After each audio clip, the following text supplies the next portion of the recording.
webinar on inclusion. Are we ready for inclusion? A panoramic perspective, organized by Noor Rehabilitation and Welfare Association for People of Determination. This webinar is part of a series of webinars organized by Noor each month. This session aims at giving us greater awareness on the different perspectives of inclusion. According to the UN, an inclusive education system is one that accommodates all students, whatever their abilities or requirements, and at all levels, preschool, primary, secondary, tertiary, vocational, and lifelong learning. Education environments need to adapt the design and physical structures, teaching methods, and curriculum, as well as the culture, policy, and practice of education, so that they are accessible to all students without discrimination. This session aims at understanding inclusion from two perspectives. One of an inclusive educational institution and the other of a center catering exclusively to the needs of individuals with disabilities. It also seeks to understand the impact of teacher training in promoting inclusion in the classrooms. This discussion will also spotlight disability and inclusion through personal experiences of people of determination and their families. For those of you who are attending the webinar outside the UAE, I would like to inform you that the UAE refers to people with disabilities as people of determination, in recognition of their achievements in different fields. I would like to thank you all for joining us. Before we begin, please allow me to introduce myself. I'm Gloria Rebello, a special educator by profession with around 25 years of experience in the field of special ed. I've been at Noor for 10 years now, and I'm the assistant head of the scholastic unit here at Noor. The main objectives of this unit is to provide students with a comprehensive, individualized program with an increased focus on developing core skills in literacy and to prepare them for mainstream inclusion. I will be your moderator for today. As we start, just a few house rules that I'd like to inform you of. We request everyone to please treat this as a formal event and participate in an appropriate manner. Audio and video features are muted. Please feel free to post your questions in the question and answer box and comments in the chat box. There will be a question and answer session at the end, and at that time, your questions will be answered by our experts. A feedback link will be posted at the end of the webinar in the chat box, and an email will be sent to the attendees. The e-certificate will be sent to the participants' registered email upon completion of the feedback. Please do note the e-certificate will take 3 working days to reach you. Our discussion features a distinguished panel, all experts in their own field, each of them shedding light on our topic for today, inclusion. So without further ado, I would like to introduce our panelists. We have here Professor Iman Gad. Professor Iman is the Dean of the Faculty of Education and a Professor of Special and Inclusive Education at the British University in Dubai, where she leads the Special and Inclusive Master's Program as well as the doctoral program. She has co-founded one of the largest NGOs in the UAE, the Emirates Down Syndrome Association, where she also acts as a senior educational consultant. She has advised policy and decision makers as a senior consultant for both governments of Dubai and Abu Dhabi on disability-related issues. She has been the recipient of many international awards for her services as an international leader in education. She was seconded for 2 years as the first director of disability services in Dubai government's Community Development Authority, or CDA. A committed advocate for the educational and social rights for people with disability, she is a UNESCO consultant on inclusion of learners with disabilities in regular schools. Professor Iman has published the findings of her research work in international journals and has authored the book Inclusive Education in the Middle East. We are honored to have you with us this morning, Professor Iman. Very much. The honor is mine. Honor is mine. Thank you. Next, we have Ms. Nargish Kambata. Ms. Narkish is the principal and CEO of GEMS Modern Academy and Vice President of GEMS Education. She is the recipient of the first ever GEMS Exceptional Head of School Award 2018. With a master's degree in microbiology, she made the transition from teaching to educational leadership, having spent over 32 years in the field of education. An avid proponent of positive psychology in education, she has been a panelist and presenter at 4 international IPEN conferences in USA, China, and Australia. Prior to joining GEMS Modern Academy, she has worked at elite educational institutions as well as large public schools and has spent meaningful years at the Doon School, Dehradun, the Indian School, Muscat, and Sophia College, Mumbai. Ms. Nargish was the governor of the 3 CISCE schools in Dubai from April 2014 to March 2018. A passionate educator and a wonderful human being. We welcome you, Ms. Nargish. Thank you for being with us here today. Very much. It's my pleasure. We next have Ms. Nina Ravindra. Ms. Nina is a committed senior teacher with masters in botany and the proud mother of 2 talented young girls, aged 21 and 18. She has worked as a leader at Arab Unity School, Dubai, for 14 years as head of secondary section. She possesses 21 years of experience in teaching and managing several roles in UAE schools. Presently, she is working for the Ministry of Education at Al Reef School, Abu Dhabi, and is also a PLC trainer for teachers at cluster level in science. Welcome, Ms. Nina. Thank you, ma'am. Thank you. Thanks a lot. We have here Mr. Abdullah Muhammad. Mr. Abdullah is an enthusiastic, self-motivated, punctual, and hardworking individual. He has completed his master's in education in information and communication technology from the British University in Dubai. He is a member of the People of Determination Advisory Council. He has a passion for writing articles and short stories and has been a columnist with well-known magazines and newspapers. He has launched Yes to My Giving, which is a voluntary initiative to support people with disabilities. He has even published a book on short stories in Arabic entitled Life is Wishful. He has been a keynote speaker at a few seminars and conferences in his college and university days.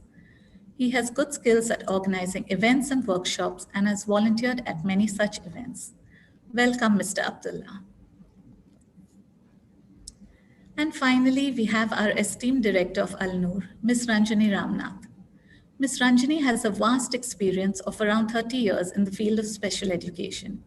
She is a special educator and board certified behavior analyst by profession and is currently the director of Al Noor. Prior to joining Al Noor, Ms. Ranjani has worked at well-known establishments and has been a passionate educator at the Indian School, Muscat, and the Spastic Society of Tamil Nadu, India. It's a pleasure to have you with us today, Ms. Ranjani. And that's our panel of experts for today. I'm greatly honored to be sharing this platform with you, distinguished guests. So, as we are aware, when we talk of inclusion, we are referring to the practice or policy of providing equal access to opportunities and resources for people who might otherwise be excluded or marginalized, such as those who have physical or mental difficulties and members of other minority groups. I would like to start by inviting Professor Iman to share with us about the right to inclusion according to the Dubai Inclusive Education Policy Framework. Dr. Iman, over to you. Hello and good morning, everyone. First of all, thank you very much for the invitation. It is an honor to be among the esteemed panelists. I will cut this very short because if I start talking about rights, Gloria, we will need all day. It's an area that is very close to my heart, but actually the Dubai framework would actually govern all schools and centers in support of people of determination actually stemmed from the global umbrella of the United Nations Conventions on the Rights of Persons with Disabilities. The Emirates was one of the first countries that actually signed and ratified the convention. When we sign, that means we acknowledge there are rights. When we ratify, that means Not only we acknowledge, we will offer data to the United Nations. We will make sure that people of determination, as we refer to them here in the Emirates, as Gloria said, or PWD, as known in the convention, are well justified.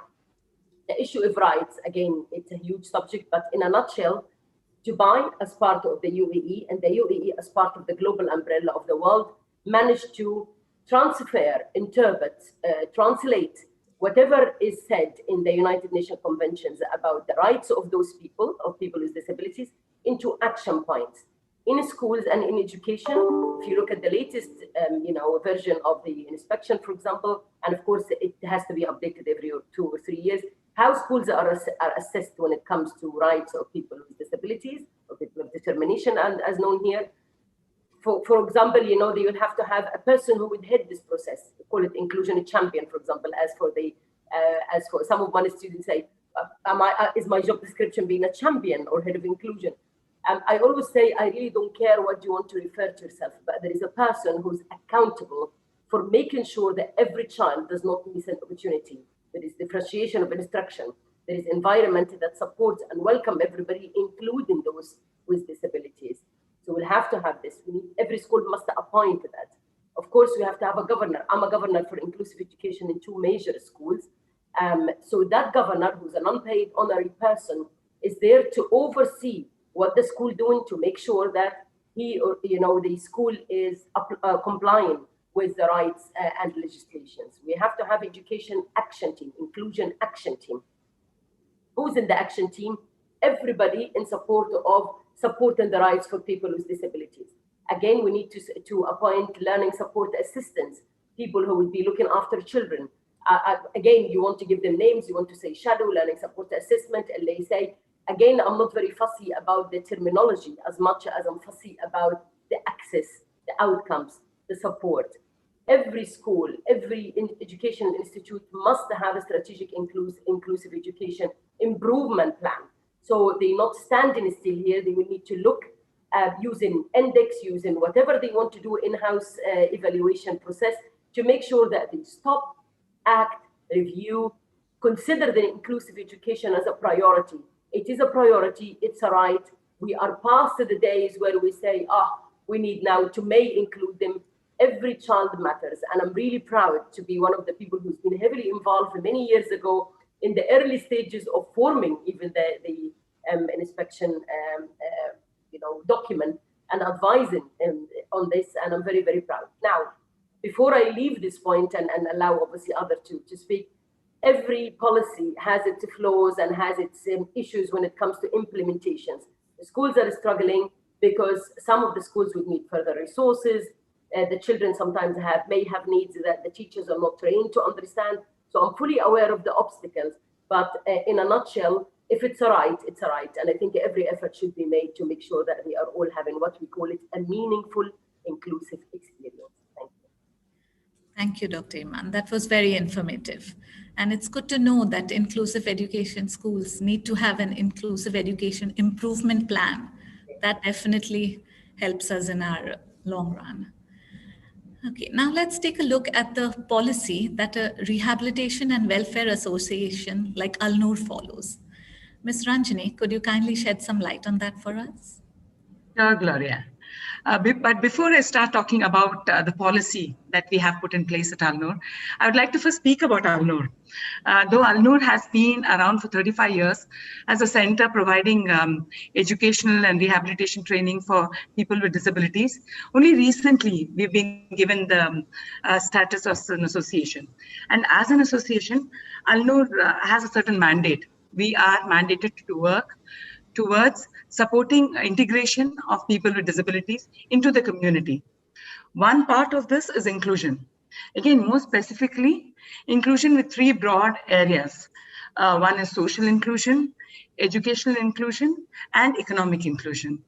We have been practicing economic inclusion for 25 years with over 100 job placements done for ex-students, 35 of whom are currently in open employment. Al-Noor has employed 13 ex-students and in different departments at the center. Now, to promote social inclusion, by providing opportunities for socializing with their typically developing peers. We have forged strong partnerships with mainstream schools like Rashid School for Boys, Dubai College for over 25 years, where for a semester, senior students from these schools would visit the center on a weekly basis to interact with our students, either for tutoring or for engaging them in sports. We have had student engagement with GEMS Modern Academy students as well, where some of the students from Modern have volunteered their time at the center. And more recently, during COVID times, we've taken advantage of the online opportunities for social interactions with peers from many, many more mainstream schools. Gloria, you've been a part of it. We are relatively new in the area of educational inclusion. By that, I mean movement of our students eventually into inclusive classrooms and schools. But we have more experience with the reverse movement, where students who have had to move out, who are forced to move out of mainstream schools, have found a place at Al-Noor. Our efforts for inclusion are still work in progress. We now have an inclusion policy in place because that is the collective vision of the center, to find a place for each one of our students in a mainstream school. The inclusion policy has 4 clearly defined steps. The first is to put into place a system to identify students for inclusion through assessment on a criteria based on the different domains of the Al-Noor curriculum. Now, once this is done, the IEP of these students would focus on bringing the student as close to grade level as a chronological age as possible, as this is the requirement from many mainstream schools. Providing social skills training to minimize transition challenges, equipping these students with readiness skills like self-regulation, sensory processing, receptive and expressive language, executive functioning, emotional development and regulation, planning and sequencing. The third step that we are simultaneously working upon is partnering with schools with a sound SEND program so that we can ensure an accepting and empathetic environment for our students where they can grow and flourish. Now, this we are still working on, partnering with schools. Placement is something that hasn't started yet. But once the placement is found, we intend supporting the student in the new setting. And this support would include orientation to the teaching team in the new school on student-specific needs, like what the student's learning style is, what is the mode of communication that they use, and how to use it. Accessibility and assistive tech requirements of the students, behavior intervention plans if the student has these needs, seating and mobility guidance for teachers, for the students who require assistance during transitions, and then providing demos on different strategies and techniques used for the differentiated instruction that we follow at the center.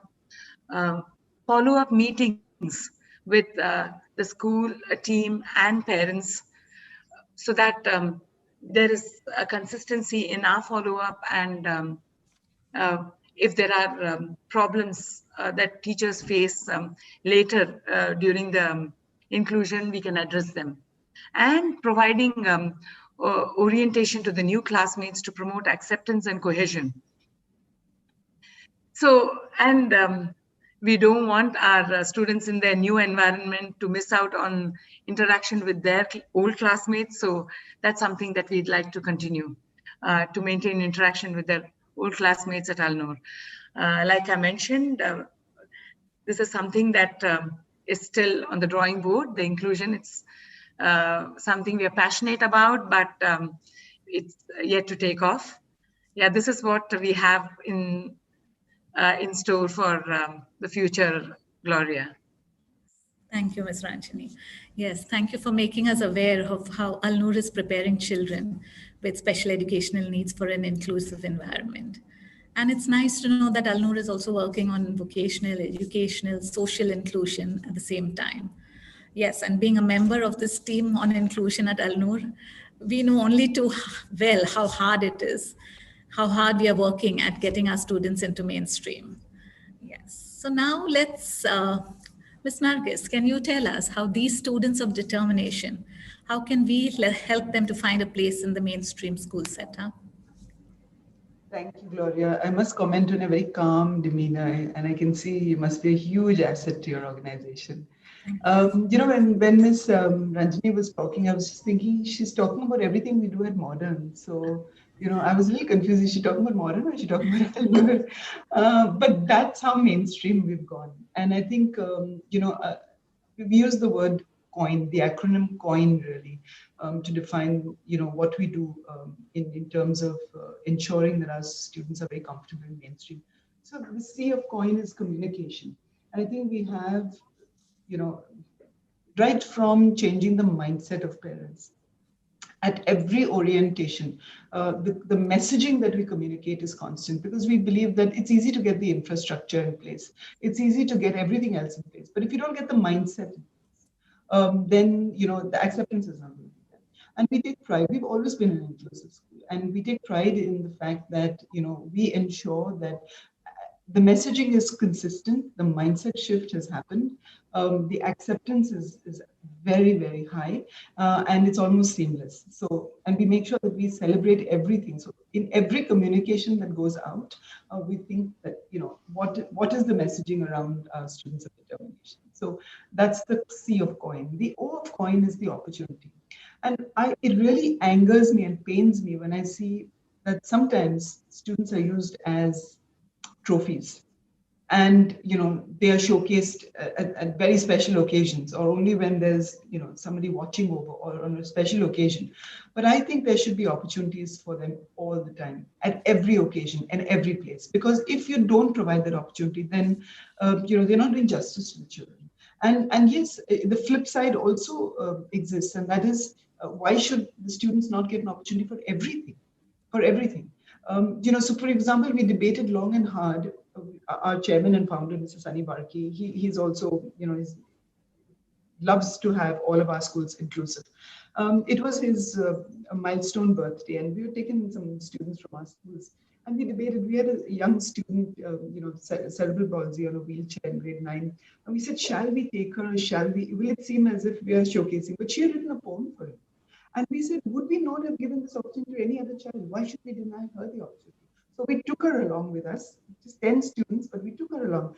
And that day he went on his knees and he cried when he heard, because she recited that poem and he actually cried. So it's all about the opportunities really, and not only on those. So our children, we've got students of determination in the school band. We've got them taking part in sports days, and nothing special, just there and taking part. They may have someone there to help them. We've had a student who delivered a TED Talk, and we were amazed, but of course we had to support him. So we had an inclusion captain there, who worked with him. And every time he got stuck, he asked a question. That was his role, to just stand there and be the support system and ask that question. The I of COIN is really instruction. So right from identification to intervention, right from differentiation and pedagogical approaches, right to, the training that goes into all of this. So the instruction, we believe, is key for mainstream. If you get the instruction, the identification, the intervention right, then that just helps our students so well. Like I said, getting the infrastructure right is simple. It's a one-time thing, which then you just have to maintain. But it's all the rest of it. And the N of COIN is notice. And sometimes, in the humdrum of things that happen, sometimes you forget to notice, but we consciously remind ourselves, to take turns to go, and visit students and notice the little things they do and to celebrate everything they do. So I don't know if I've answered your question, but really, to get students into mainstream, it's a concerted effort by the entire community. And it takes communication, it takes opportunity, it takes appropriate instructional methodology, and to notice things. Thank you. Thank you, Ms. Narkesh. That was really enlightening and nice to learn about COIN, communication, opportunities, instruction, and notice.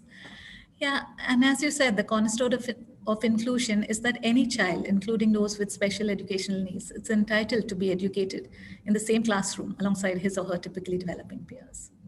Now, having said that, let's now understand your experience in an inclusive classroom. Mr. Abdullah, could you kindly share with us how did inclusion benefit you and what were the challenges you faced in an inclusive setup?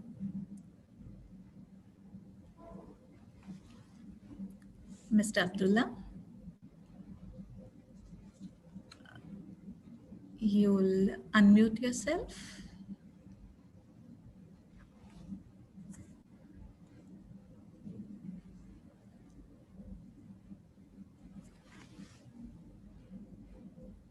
Allow a bit of time, Gloria. Is it okay while Abdullah is unmuting himself? Can I just comment on how we are honored to take Abdullah and to British University in Dubai again, as we spoke. If we don't practice what we preach, I think we would be really phony.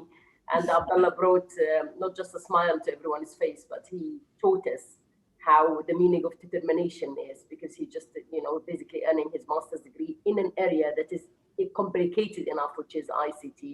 So I'm very proud on a personal level to be in an institute where Abdullah is doing his higher education degree. Yes, yes. Even I was fortunate enough to be Mr. Abdullah's. Yes. Okay, thank you very much, Professor Yaman.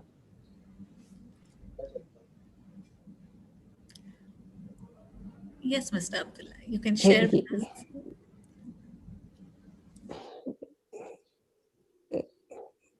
Yes, sorry, I didn't hear the question.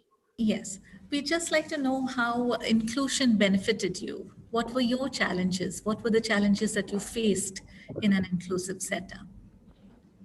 Yes, first, thank you to invite me to be part of this webinar.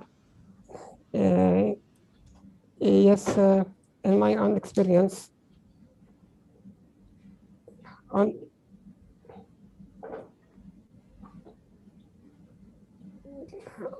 wait just a minute. Yeah, sure. Just I have some issue with my microphone. No problem. We're there. You're definitely better than us. At least you're not the lead. You have no idea. Yes. I'm dreading these webinars, Gloria, because sometimes things go horribly wrong. Yes.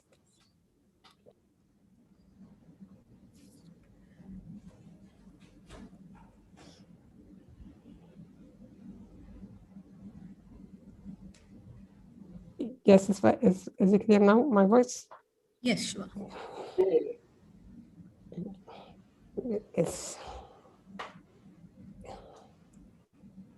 In my own experience, being in an inclusive classroom helps me to develop my emotional and social skills and support diverse academic and communication needs.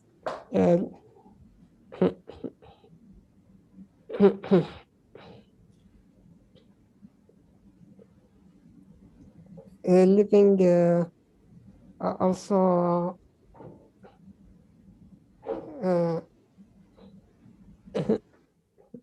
sorry, living with the functional living with functional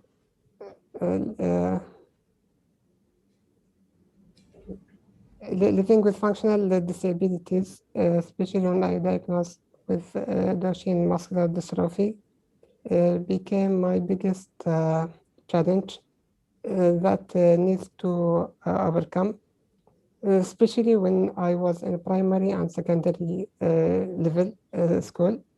Challenge that need to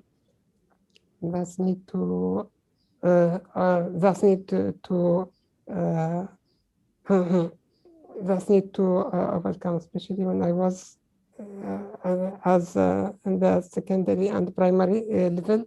I faced many issues like lack of assistive technology, lack of teachers knowledge, the teacher knowledge in dealing students with disabilities, and also insufficient provision of accommodation and accessibility services. For example, when I was in the school, speaking around 30 years ago, is about 25 years ago, the school, they not to provide accessibility services. So I remember my parents, they support me to attend the school, but they provide a slope to I can enter to enter my classroom.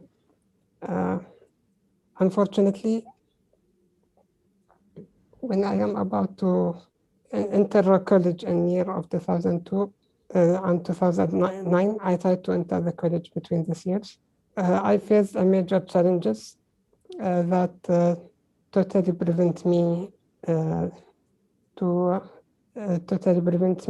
be independent, to continue that journey, especially when the sudden relapses send me to the hospital. I'm using ventilator brought by DMD complication, in which I need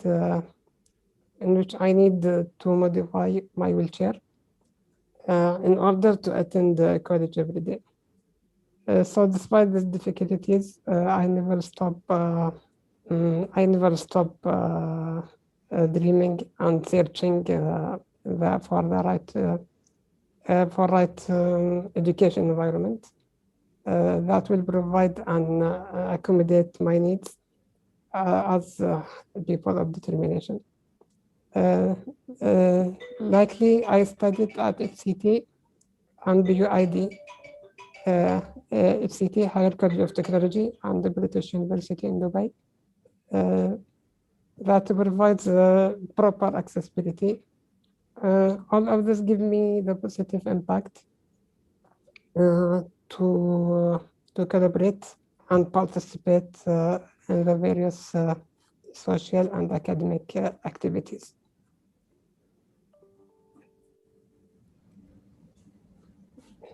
Thank you, Doctor. Thank you, Mr. Abdullah. Thank you for that frank and personal sharing from your own perspective, from students' perspective. It was nice to hear about your challenges. Okay, thank you. Yeah, it is a bit daunting for a student to get into mainstream setup. And as a parent, Ms. Nina, you must have had your own fears and inhibitions. Looking at inclusion from a parent's point of view, Ms. Nina, could you tell us what were your major fears or concerns about taking admission for your child in mainstream school? Yeah, first of all, good morning, everyone. And thank you, Noor, for giving me an opportunity to share my experiences, what are the hurdles I had, and how my child is, where my child is now. First of all, thank you for that. My daughter Anjali is 21 years old now, and she has cerebral palsy. I don't know, I'm getting a little emotional about it. And yeah. And her medical case is called ethetoid, where you have voluntary movements, actually, where she can't control it. I just went back. That's why I'm just, as a parent, I'm getting a little emotional about it. Sorry about that. Okay, fine. Sorry, can I just cut you and say, please don't be sorry. We are very sorry that you had to go through this, and we admire you and respect you, and please carry on with the full bride, because I'm very proud to be in the same panel as someone like you. Yeah, thank you, ma'am. Actually, I was always skeptical about how the faculty in any school would accommodate to include her. But when I came to Dubai, initially we had a lot of struggle to make her walk. We had to undergo a lot of physio for her because I had to make her ready for the school. And then I had started, I put her initially I had started with the Rajesh Rashid Pediatric Center. I got a lot of support from there. And one of the parent whose child was in GEMS Modern Academy suggested me that why don't you put Anjali in the mainstream school, because she was intellectually fine. But the hurdle was that as a parent, I had a lot of concerns. First was the security and safety of my child, like transportation through the school bus, and inside the school, how she will move inside the school, like for small things like going to the washroom, who will assist her, then whether she will be accepted by her peers because they are all normal children over there, and what kind of teaching she will get, what is the curriculum modification she is going to get, how she will cope up with the mainstream curriculum. So these were some of the hurdles which I was thinking of. But thanks to I would really thank GEMS Modern Academy. My child is here because of only GEMS Modern Academy. She has got all the support. And Ms. Kambata was mentioning about some opportunities. And I would really say that my child was into all those opportunities. She had visited Mr. Workey's house. She had gone over there. She had given her writings over there. And all this is only because of GEMS Modern Academy. Now, that was the hurdles which I had faced. Like even small things, I was worried, like how she will have her lunch in school, who will open her tiffin box, because her right side is spastic. So how she will handle, and she doesn't have fine motor skills in her left hand. So how she will manage to write, whether the desk and the chair. So all the small things I had to put in my mind. However, her resilience and support from school, both physically and mentally, I can say, has resolved all my doubts and worries. And I am a working parent. So once I sent Anjali in the bus, I'm relieved. I can go back to my work. I'm peaceful, both me and my husband. We are very comfortable. We don't have to worry till the time she is back from school. So this was my worries, but now thank you to GEMS Modern Academy, and thank you to Ms. Kambata for all the support she has done to me. Thank you. Thank you. Thank you, Ms. Nina, for that sharing.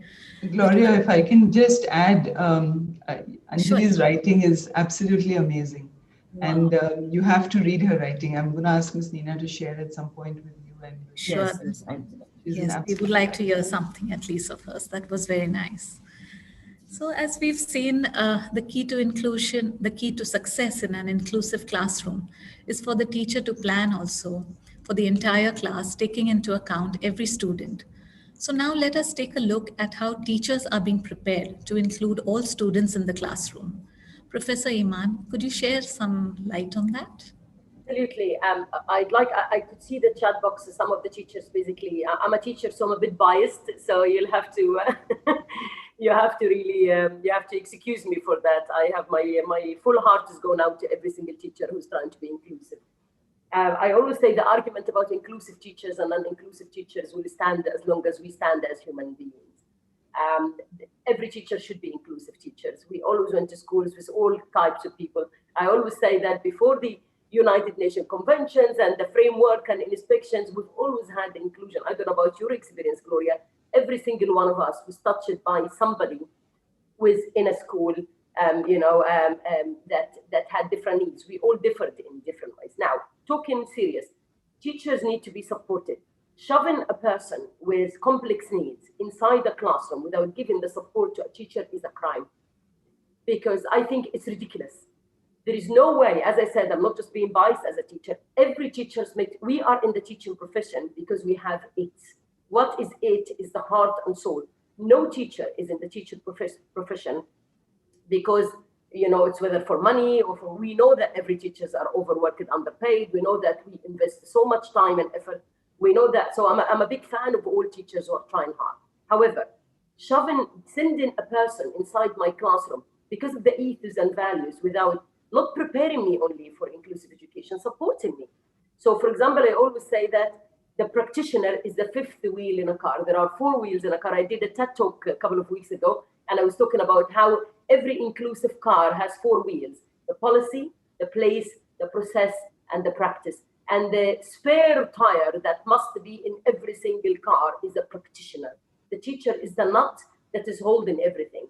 How can we empower teachers? We need strategies for differentiation of instruction, and we do not assume that teachers will come out of the Faculty of Education of God knows what prepared, because many faculties of education, and I've been in the academia for donkey's years, sometimes they do not prepare teachers for actual practical experience. When Abdullah needed a modification of the environment, a teacher would help. When Abdullah needed differentiation of instruction, the teacher would do this in the classroom. So if it doesn't happen inside the classroom, then inclusion is doomed.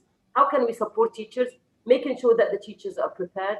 Before sending a person inside your classroom, I think you as a teacher should have every right to know the needs and the strengths, the ethos and the values of the school. I'm just, looking at all these wonderful ladies here, the cries of the mother, and that touched all of us.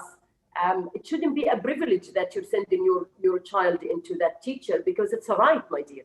However, also it shouldn't be given or taken that every teacher just will pull out a magic wand and teach.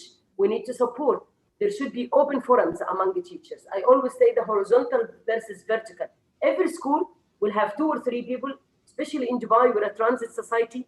You'll find it in any GEMS schools, for example, and I'm a proud governor of GEMS founder, which is one of the GEMS schools. You will have people coming with their own experience. I think exchanging of experience, having a committee inside the school, an action plan, improvement plan. Somebody's asking how to improve. One of the improvement plan's arms is to make sure that teachers are educated about the nature of the disability. If you have somebody said I have cerebral palsy, I have CP. CP varies. It's kind of, everything is like a spectrum. You can have one person with CP who talk and walk and do everything, and you can have another person with CP who would need support. I think if the teachers basically are trained to focus on the support and support them, we do not need to attack teachers. Teachers are being attacked for not doing a good job, which really breaks my heart. Teachers should be supported to do a good job. Good job means different things to different people. It varies, even in your own house rules. And allow me to use this. You said everybody must be, behaving appropriately. With all due respect, Gloria, appropriately means different things to different people. You see what I mean? We think that people know what do we mean by appropriately, but so my humble, I could talk all day, but my humble request here is, if we are sending students of determination, students with disabilities, BODs, name them whatever you want to name them. I would like to name them John and Michael and Iman and Alia. It's much better than referring them to what they have. I think we should refer them as, how we call them. If we are sending people in your classroom as a teacher, you have the right to being prepared for a kind of disability that's coming, given the support in order to differentiate instruction. Being allowed to have extra time to prepare. I can't give you 25 lessons a week and ask you to be innovative and great and make out of Abdullah, who's a great individual, explain or explore the unlocked potentials in him. I must give you proper assessment. Giving you 25% extra time as a person with disabilities does not allow you for examination, does not allow your teacher to work hard, that well with you. We need to go more in time, align the curriculum with the assessment, align the practice with the place. If the teacher needs to pull out the child, I'm an inclusivist, everybody knows this, I'm an advocate, and I was one of the 14 people who wrote the World Policy 2030 for inclusive education. And I have the courage and the honor to say, if the teacher needs for a pull out for students to concentrate if the students has ADHD, let it be.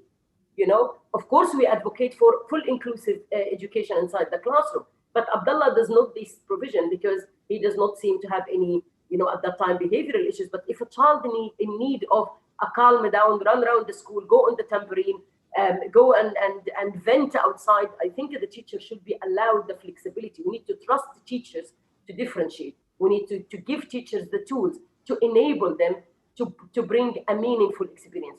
When is the child included? The child is fully included when the teacher is supported and appreciated for what he's doing. That's what I can say. Thank you, Professor Iman. That was a really nice, nice to know that we need to give teachers all the support that they require.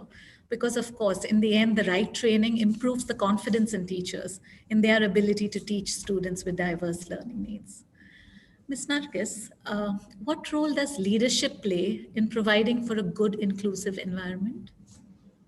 Thank you. I love to hear Professor Iman's passionate outpouring. And I couldn't agree with you, Iman. This is exactly the role of leadership. Everything that you said, to enable that is the role of leadership. And I must invite you to James Bond Academy, because I think Mrs. Ravindran will endorse what we're saying. It is a complete safe space. And when I talked about the communication from COIN, that exactly was what I was talking about. We absolutely overtly project that every individual has the right, and not only students of determination. I agree with you. We must know them as children first, and then their disability or ability later.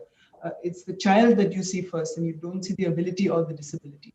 And I say ability and disability because at both extremes, I see a comment about gifted and talented, and you were so right.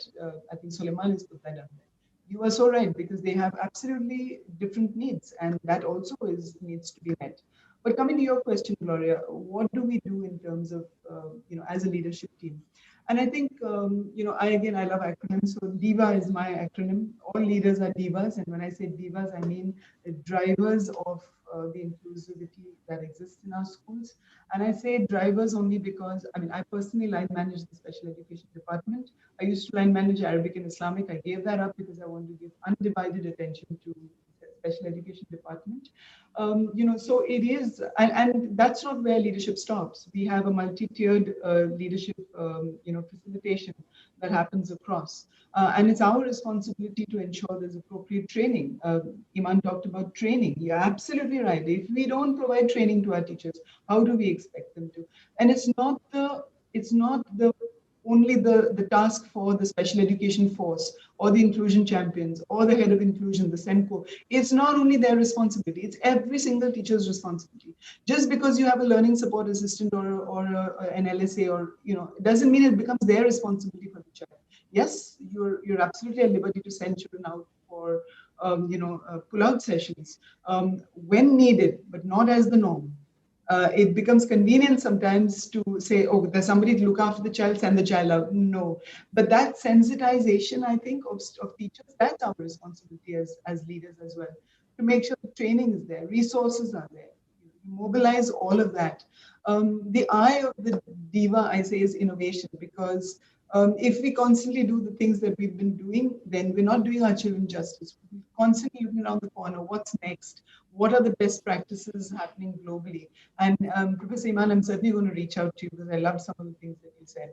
I'm certainly going to reach out to you. But really, what is the next best thing happening? What does research say? And all of our processes are research driven. Because if we don't go down to research being conducted, we're not keeping up with times. We can't be bureaucrats in a technology age. We cannot be applying research that was applied 40 years ago to what's happening today. It just won't work. And so that's why I say the I of diva is innovation.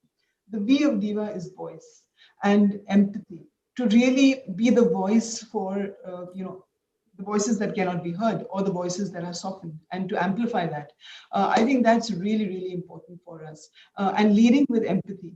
When we have coffee mornings with parents and even with students, we have an inclusion captain whose role is not only for students of determination, but inclusion for all sorts of students, because inclusion is such a wide word, isn't it? So really to be that voice. But all of this will fail if we don't have the A of diva, if we don't have the accountability factor.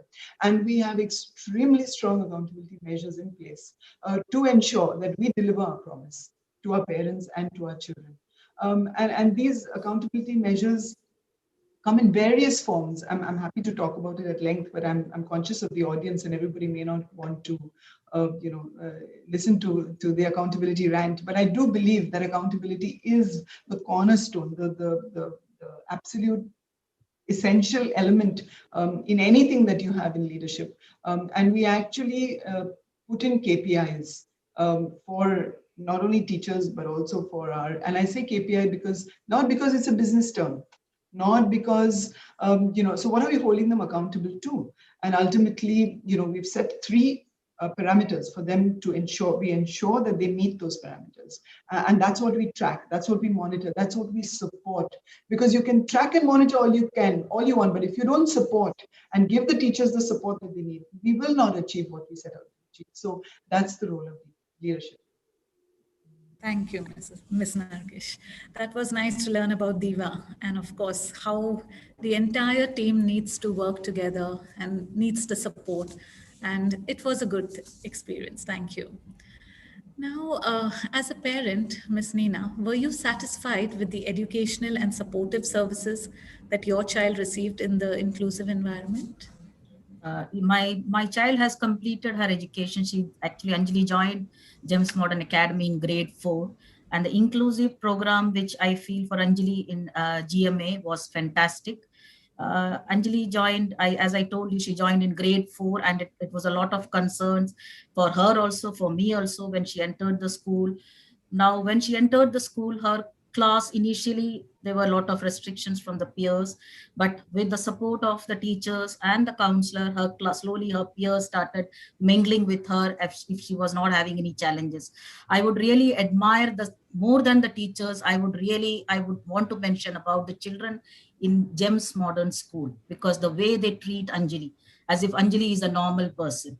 Because I still remember when one year we had gone to Muscat, and when we came back, she was put in another class, and the way her classmates went and fought with the supervisor to put her in the same class, it was a fantastic approach from her friends. She was welcomed again in the same school.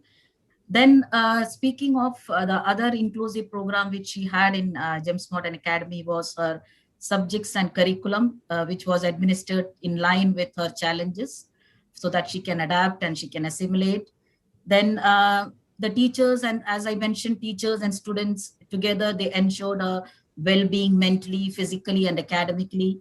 Then, of course, exemptions, she had exemptions in languages, and so that, and it was all distinctively done so that she could not feel inadequate.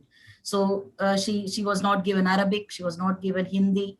For example, she was given the mainstream subjects.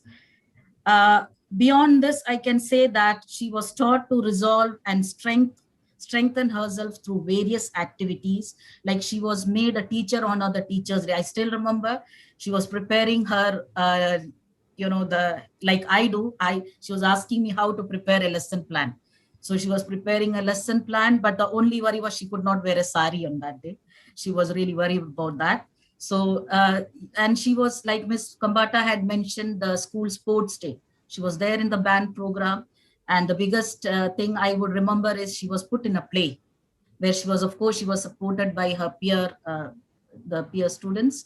And that play was, she was awarded for the play, and she was recognized for the play by a famous personality. And it was a proud moment for us. Now she has, as Ms. Kambata mentioned, she's a good writer. She was given opportunity to write articles in the school magazines. So she is expressing herself. She has a blog of herself, so where she writes a lot. Now also she is busy with her university exams. So she has little foot restrictions for that. And finally, I would say that the constant support from the school fraternity ensured that she had ample opportunities to express. And I still remember the day when she was graduated, and there was a standing ovation given by the parents and the whole school staff. And it was a proud moment for us as a parents. So I would say that kudos to GEMS Modern Academy, and I got a right school, and I'm in the right place, I would say that. So my child is doing a great job now.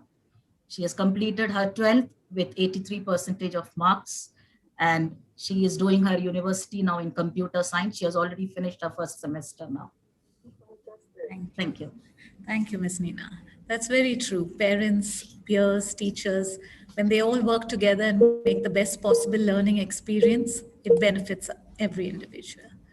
Now let us look at the social aspect of inclusion. Mr. Abdullah, how did being part of an inclusive setup impact your social life to form relationships and friendships outside of school? Yes, I believe that that having short and long-term positive effects of inclusive environment increases self-confidence and increase self-confidence to build a stronger relationship with my peers inside and outside the education settings and within the community. In this positive behavior, I become more confident to discover and experience new activities among others. For example, I work with my friends to create a team to support people of determination in UAE. We create a Yes to My Giving team, and we're working to provide the accessibility area in all facilities. We start here in Ras Al Khaimah, and we cooperate with other association in different Emirates, and that involve raise awareness of especially of rare diseases, how their family can deal with their child, or how they can encourage them to be more active in the social. And I think this is work, and we have now a group. They can they can participate more in our community, and I think with this initiative with my friends, I think we can change to be more. We have more positive to increase people of determination participation in the community. That's all. Thank you, Mr. Abdullah, for sharing your initiatives on what you are doing, the things that you are doing to improve social inclusion. Thank you. Okay, thank you. Ms. Ranjani, could you share your views on how mainstream schools and special education centers could collaborate to further inclusion? Special education centers such as us usually have a team of special educators, of course, therapists, other specialists like assistive technology specialists who are trained to follow the best practices in the field of education and rehabilitation.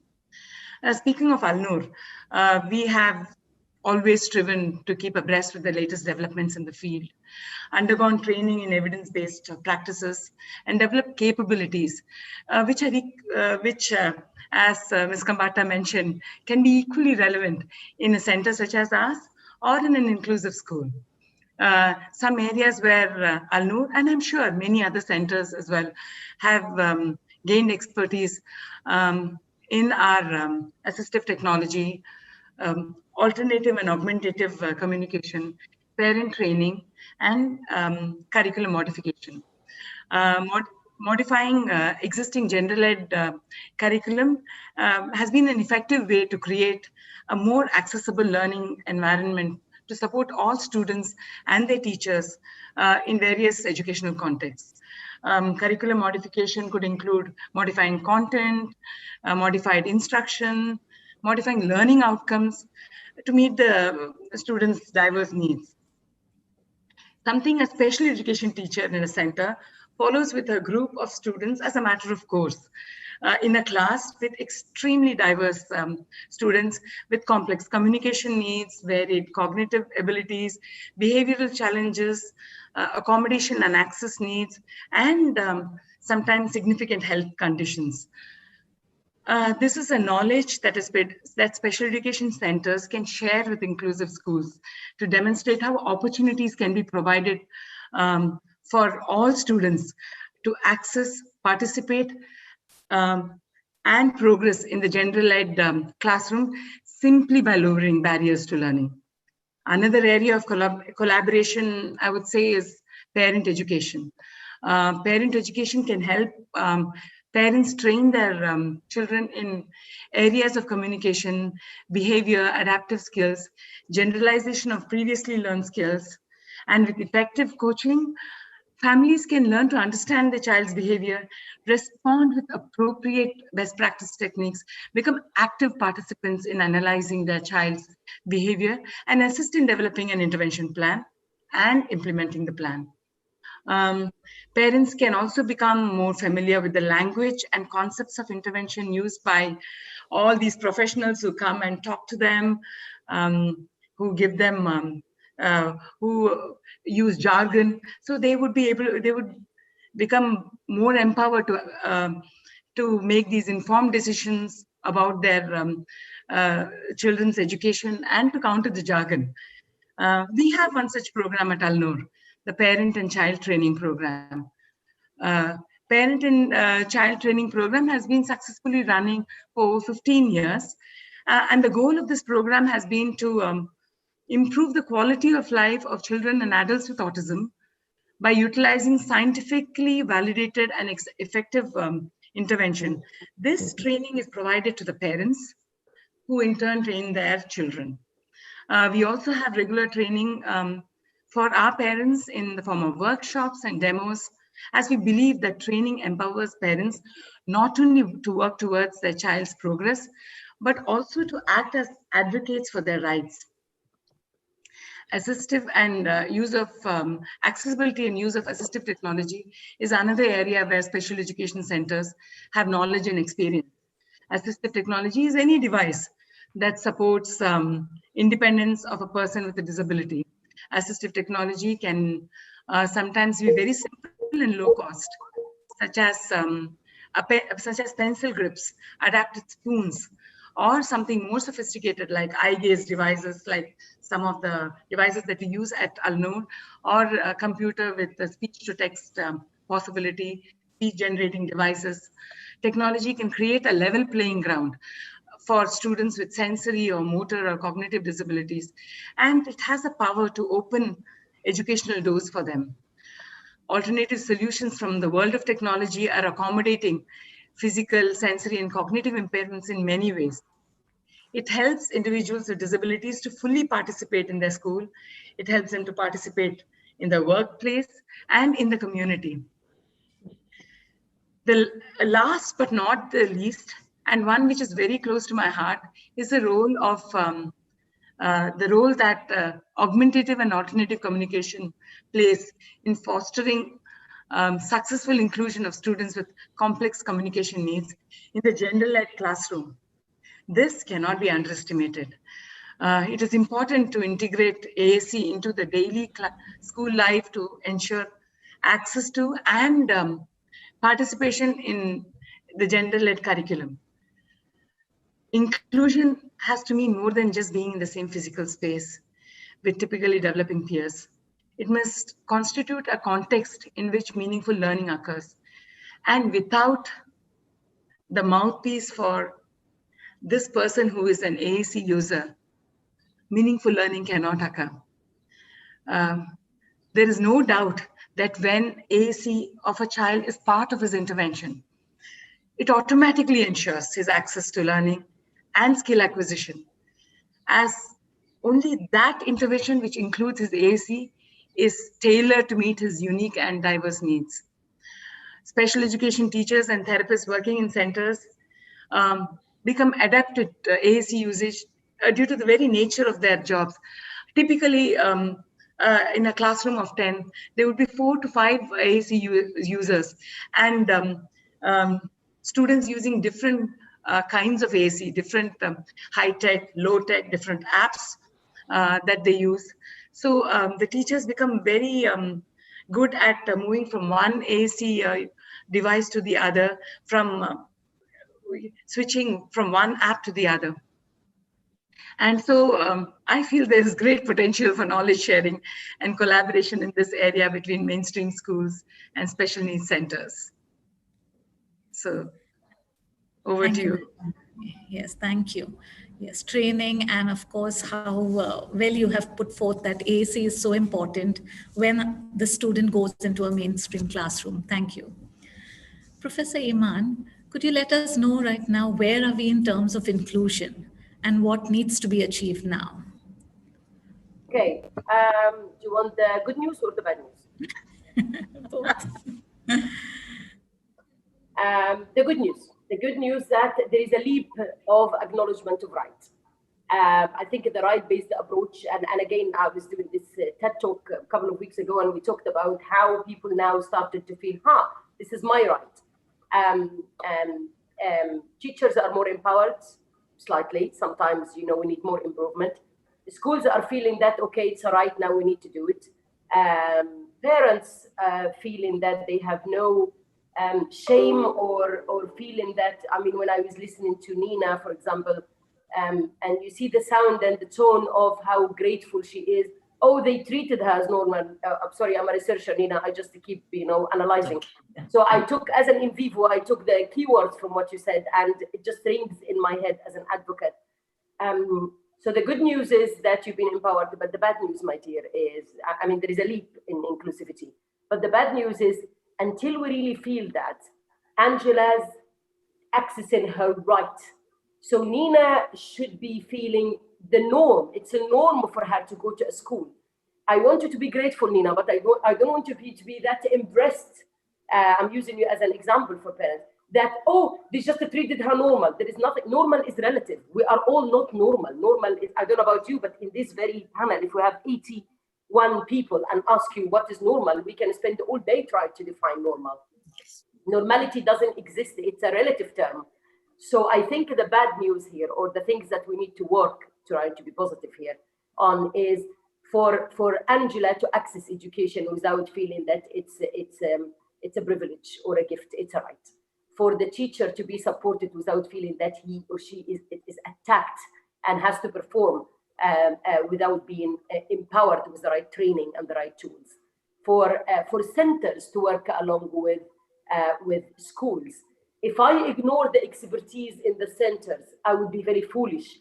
I was in a school for profound multiple learning difficulties. I started in my 20s, and I'm proud to be a special educator. Move to inclusivity, it doesn't make me abandoning centers. Centers are doing a great job.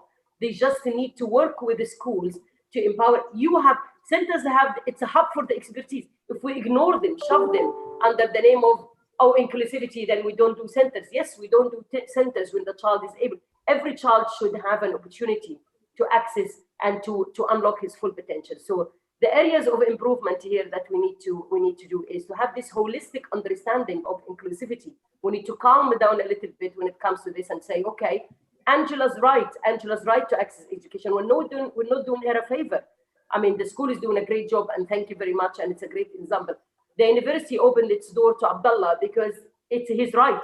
He is able, as you can see, he's advising all of us. I'm learning from Abdullah every day because Abdullah is having, we just have to face the challenges and say, fine, Abdullah's been living with his disability all his life. If I don't work with Abdullah to advise me, to support him, I'm mistaken. No expertise here. Nobody should claim that I have 30 plus years of experience in inclusivity. And I don't claim to be an expertise. What we need to do is we work togetherness. I've just been reading in the chat the story of Muhammad Yassin, who sat at home in Mauritius because he couldn't get a ramp. Now the good news is, when you have powerful parents, and parents, I take my hat off to all parents. I think without parents, we would never be even here. Parents who pushed for even the United Nations to have this convention. I'm a friend of Victor Penada, who's one of the youngest people who wrote the policy, who wrote the convention, and he's a professor in UCLA now. And he has, cystic fibrosis and is with severe disabilities. And when Victor talks, I shut up because he listened. He has disability. We should work with people with disabilities to enable people with disabilities, to support people with disabilities, and so on. So the areas of improvement here, in a nutshell, is we need to come out of the, we're doing great because we're inclusive. No, it's a right. Every school should be inclusive, full stop. Every child should have access to inclusion, full stop.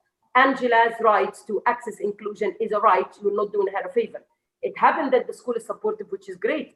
And again, I'm a big fan of supportive schools. But I think we need to move forward now and go into the era of, let's start with the right, and we need to enable everybody. Work with, no school has a good claim of doing an amazing job unless they try and test and fail and stand up again. As a teacher, I was thrown at the age of 22 in a class of profound multiple learning disability students. And I flew by the seats of my pants, as the Brits say, and I learned from them. It changed my life. I was a certified biologist cutting up animals for a living, and being in that classroom changed my life. And now I feel that if I'm offering any small dot to the world, because of I learned from those experiences and from those students.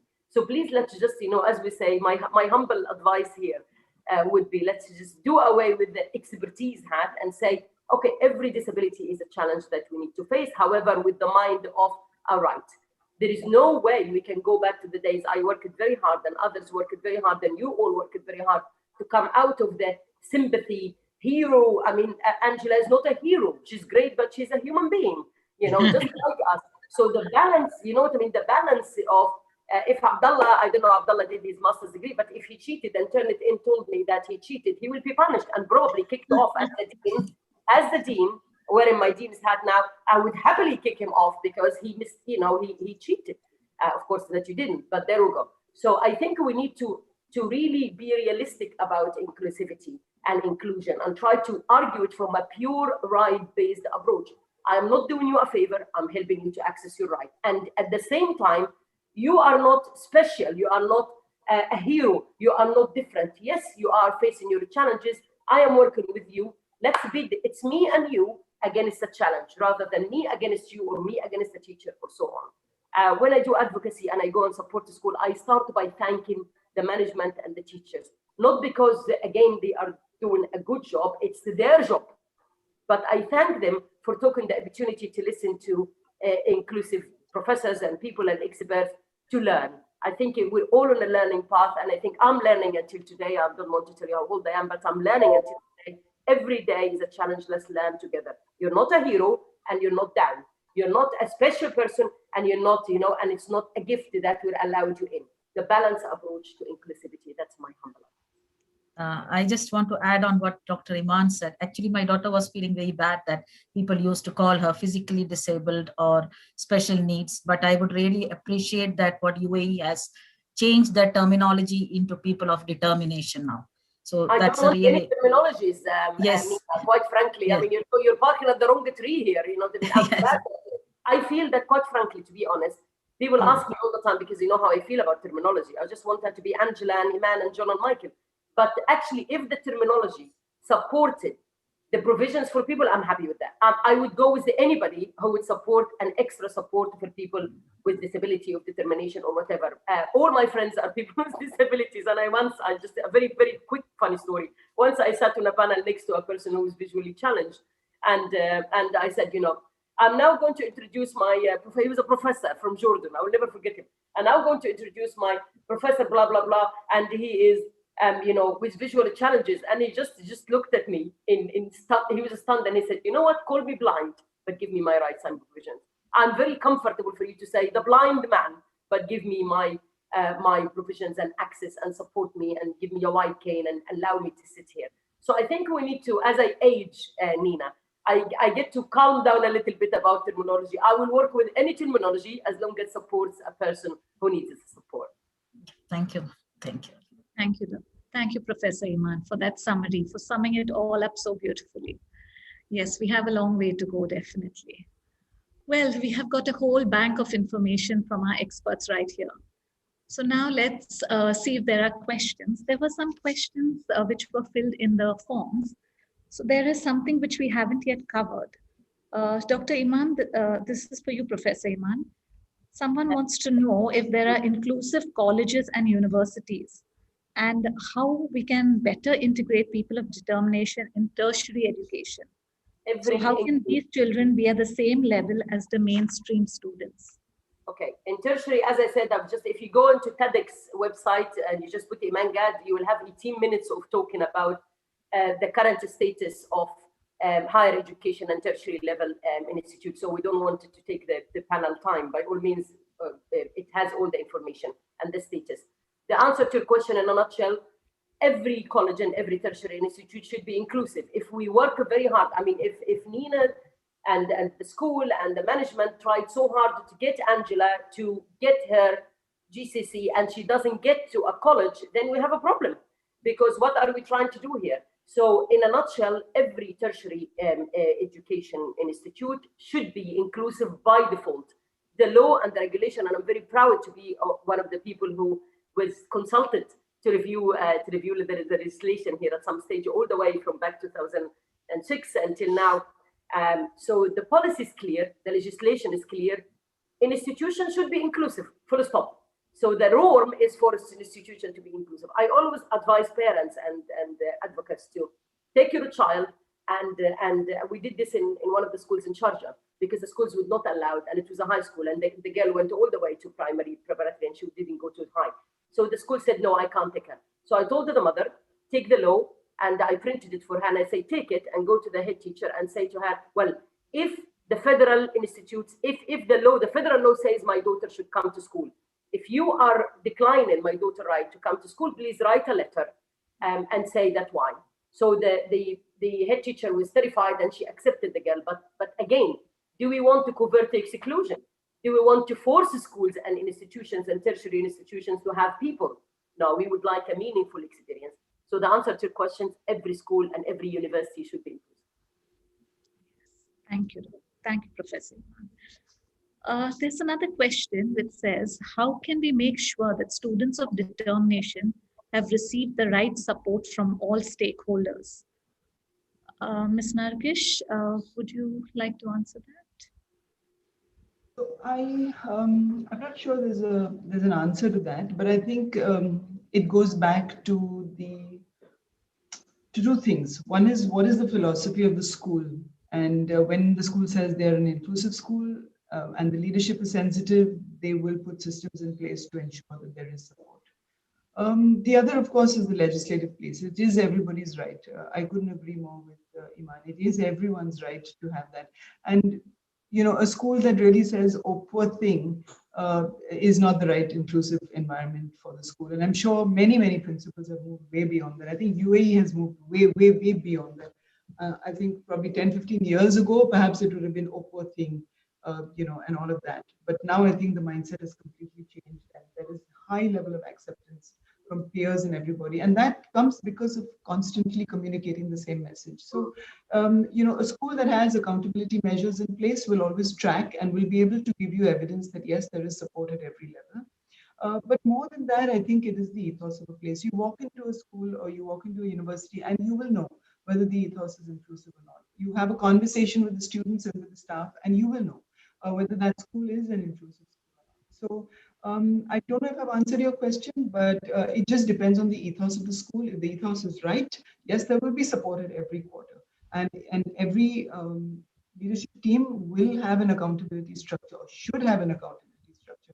In fact, most local advisory boards require an inclusion governor to be present on the local advisory board. So, and that is the person who really holds the school accountable, is a critical friend and holds the school accountable. So if that helps. Yes. Thank you, Ms. Nargish. Okay, maybe this could be our last question. There's someone who's asking, what is the common thread that is required among professionals to make inclusion a success? Professor Iman? Yeah, sure. What is the form of what? So can you repeat the question? What is the common thread that is required among professionals to make inclusion a success? Common thread. Again, seek science, don't seek just advice, and work at the same time with experienced people. I always say that people can go and do their master's degree, doctorate. The research is the key. I'm a researcher. I believe strongly that of consulting research.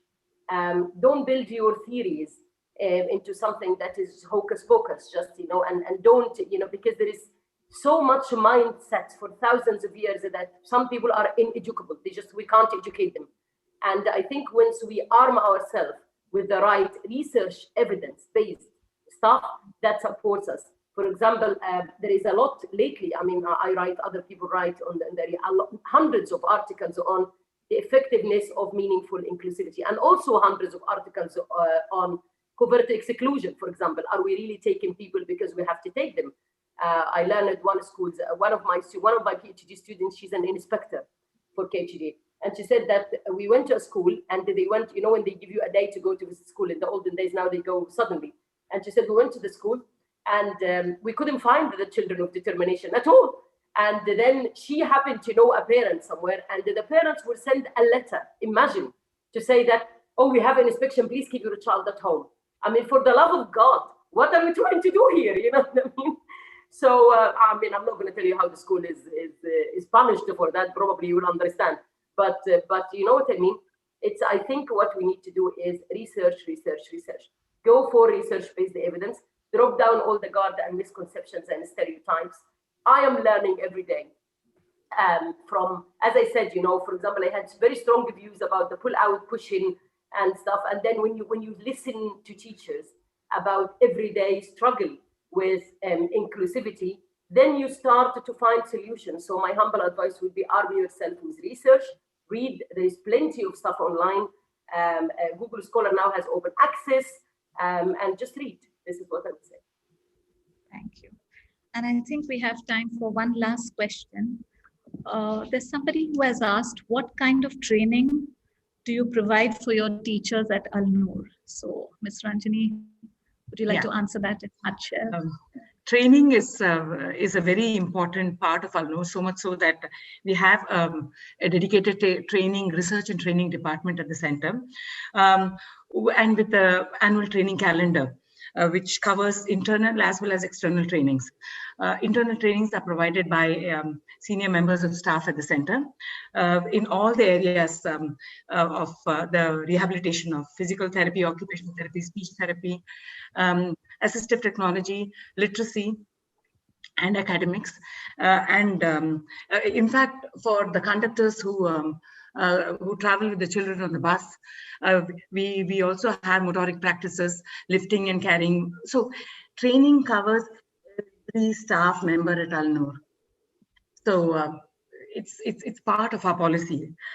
We also have external trainings. The external trainings are conducted either with, we have a visiting expert from any part of the world, and in areas of assistive technology, literacy, ABC, ABA. I don't remember anything else offhand. We've also had 2 assistive technology exhibitions at the center.